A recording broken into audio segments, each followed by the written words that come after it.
عبید اللہ احرار رضی اللہ تعالیٰ عنہ، سلسلہ نقشبندیہ میں ہمارے امام ہیں حضرت مولانا یعقوب چرخی رحمہ اللہ۔ چرخ خراسان کا ایک علاقہ ہے، آپ اس وقت ماوراء النہر میں آرام فرمائیں۔ یہ مجدد الفسانی رحمہ اللہ کے دادا پیروں میں سے ہے، اور میرے آقا شیخ الاسلام باؤ الحق نقشبند کے پوتے مریدوں میں سے۔ انشاءاللہ زندگی رہی، زندگی نے وفا کیا تو اس سلسلے کو کبھی ہم ڈسکس کریں گے، لیکن یہ نام مبارک یاد رکھیے، مولانا یعقوب چرخی رحمہ اللہ ان کے مرید ہیں، مولانا عبید اللہ احرار ان کے مرید ہیں حضرت عبد الرحمن جامی، حضرت عبد الرحمن جامی کے پیر و مرشد مولانا عبید اللہ احرار شیخ طریقت شیخ الاسلام، وہ ذکر فرماتے ہیں، انہوں نے لکھا کہ امام اعظم وہ خود یعنی عبید اللہ احرار رضی اللہ خود اہل بیت کے اتنے عاشق تھے، وہ اس محلے میں نہیں رہتے تھے۔ سید صاحب سنیے، وہ اس محلے میں نہیں رہتے تھے جس محلے میں کسی سید کا گھر ہو، نہیں رہتے تھے وہاں۔ ان کو پتا چل جائے اس گلی میں کوئی سید صاحب رہتا تو نہیں رہتے تھے۔ کسی نے پوچھا کیوں؟ فرمایا کبھی گزرنے میں کس مزاج میں ہوں، میری نظر اگر ادب سے بھی ان کے گھر کے پردے کی طرف نہ اٹھی تو خدا کو جواب کیا دوں گا۔ آج تو ہم داڑیاں پکڑ رہے ہیں نا، آپ تو گز گز کے لونڈے فیس بک پہ چلا رہے ہیں، تو میں نے کہا یہ ہمارے بزرگوں کا طریقہ رہا، سادات کی قدر آپ دیکھیں، توجہ ہے۔ یعنی اور ولایت مفتی بننے سے نہیں ملتی، بلکہ اس کے بعد عشق کو جوڑنے سے ملتی ہے۔ تم سمجھو صرف مدرسے کی دہلیز پر جوتے رگڑنے سے ہو جاتی تو میں نے کہا ابن تیمیہ بھی ولی ہو جاتا۔ ولایت ملتی ہے اہل اللہ اور اکابر کے عشق اور ادب سے، وہ ایک الگ شعبہ، اس کا فقہ سے کوئی تعلق نہیں، بلکہ یوں کہیے وہ فقہ خالص ہے۔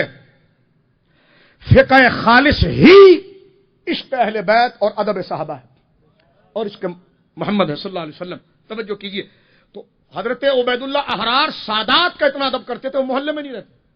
فرمایا مجھے اگر کوئی بیدبی ہو گئی، میرے بچوں سے کوئی بیدبی ہو گئی، گزرتے ہوئے میری نظر کیسا مزاج ہے، اگر ان کے دروازے پر بھی ادب سے نہ اٹھی تو دیکھے جو حساس اور بیدار ہوتا ہے اور نعمت کی قدر جانتا ہے، جس طرح میں اور آپ نوٹ اور دولت جمع کر کے رکھتے ہیں، تو جس کو رضائی الہی کی دولت کی قدر ہوتی ہے پھر وہ اس نسبت کو بچا کر رکھتا ہے کہ کہیں ضائع نہ ہو جائے۔ توجہ ہے آپ کی؟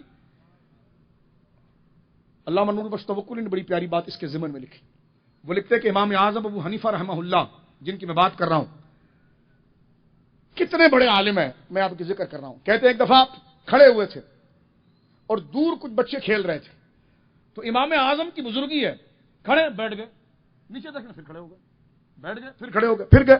لوگ حیران ہوئے، یہ عام آدمی نہیں، اتنا بردبار آدمی، اتنا بڑا عالم، جن کے شاگردوں میں قاضی ابو یوسف یعقوب بن ابراہیم جیسے لوگ، امام محمد بن حسن شیبانی جیسے لوگ، سرکار امام ظفر جیسے لوگ حیران ہوئے۔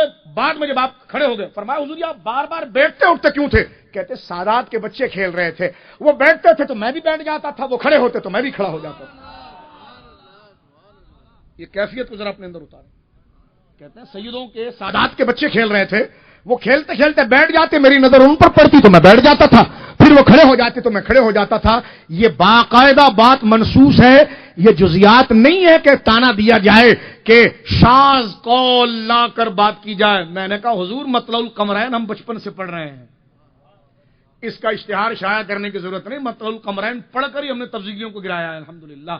یہ آپ کو کسی نے بتا دیا مطلع القمرین کا حوالہ آج، لیکن ہم بھی جانتے ہیں کہ اجماعی قول کے سامنے شاذ کی بات نہیں ہوتی، اور ہم شاذ قول نہ میلاد کے سامنے لاتے ہیں نہ چراغوں میں لاتے ہیں، بات وہ لاتے ہیں جو اجماعی ہوا کرتی ہے۔ اب ذرا توجہ کیجئے، امام اعظم ابو حنیفہ رحمہ اللہ ولایت کی طرف آ جائیں۔ یہ باتیں ہم ڈسکس کر رہے ہیں، سبحان اللہ کہیں، لیکن ساتھ میں ہم بھی ایسے بننے کی کوشش کریں، کیونکہ تعلیم ضروری ہے۔ محبت کے ساتھ میرے اور آپ کے لیے بولیے تعلیم ضروری ہے۔ ہم اس گفتگو کے آخری حصے میں آ رہے ہیں۔ امام اعظم اتنے بڑے ولی کامل تھے کہ کتابوں کے اندر آتا ہے کہ آپ ایک رکعت کے اندر، قاری صاحب سنیے، آپ اپنی ایک رکعت کے اندر پورا قرآن پڑھتے تھے ایک رات میں۔ ایک روایت میں آتا ہے کہ ایک رات میں پورا قرآن پڑھتے تھے، اور یہ باقاعدہ علماء نے، توجہ کیجئے گا، اور یہ بات کوئی چھوٹا آدمی نہیں، علامہ شمس الدین ذہبی اپنی کتاب سیر اعلام النبلاء کے اندر یہ بات جلد نمبر 6 میں لکھتے ہیں، فرماتے ہیں پورے قرآن کو ایک رکعت میں پڑھنے والے 4 لوگ گزرے ہیں۔ ہم سوا پارہ 20 رکعت میں پڑھیں تو قاری صاحب سے کہتے ہیں آج دیر ہو گئے،